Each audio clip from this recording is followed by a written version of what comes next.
Wow, here we go. Joined now by Frank Luntz, our Fox Sports 1 communications expert. Frank, I just want to know straight out, like, how you felt when you were watching this interview. It was uncomfortable for me to watch, but what was your reaction? I think it was the worst apology that I have ever... I think Stalin did a better job apologizing to the Soviet people for killing 20 million than Don Sterling did. His comments about Magic, his unwillingness to apologize for 2 weeks. He says he did this interview because he wanted to apologize to the team, to his colleagues. It took 2 weeks. He never looked anyone straight in the eye. You know how you apologize? You don't do it on television. You do it first face-to-face. And then you do it in your local community, not on national news. We were talking earlier about the arrogance of this guy, right? I mean, was there any doubt, though, that he was going to be advised to sit down and address his local community? I mean, he thinks he's bigger than all of it. So didn't to me, it didn't surprise me that he would just sit down and spout off the way that he did. I don't understand how he could say that the sponsors still like him or the fans still like him or the players. The fact is, I can't imagine a single player playing for him. And this has only just begun. Because as we move forward, it's going to take a while to actually remove the team. He's going to challenge it in court. You're going to have a situation where players may not even play for the person, and it's his own fault.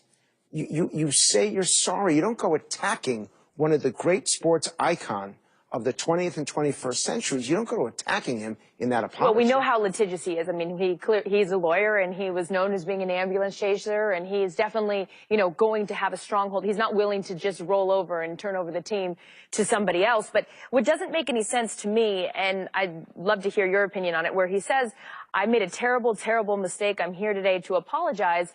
And then, 10 minutes later in this interview, he's saying Magic Johnson has AIDS. Like, there's no connect to me. Is it just, can I just assume that he just doesn't know what he's talking about? I don't think anyone ever tells him the truth. I think, and you have to wonder, how can someone so rich be so deaf and so blind?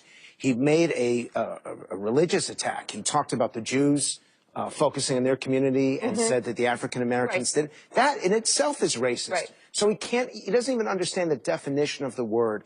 Look, when you own a team in a local community, you have a fundamental responsibility to uphold certain principles, both for the NBA and for the community at large, and he has broken them again and again.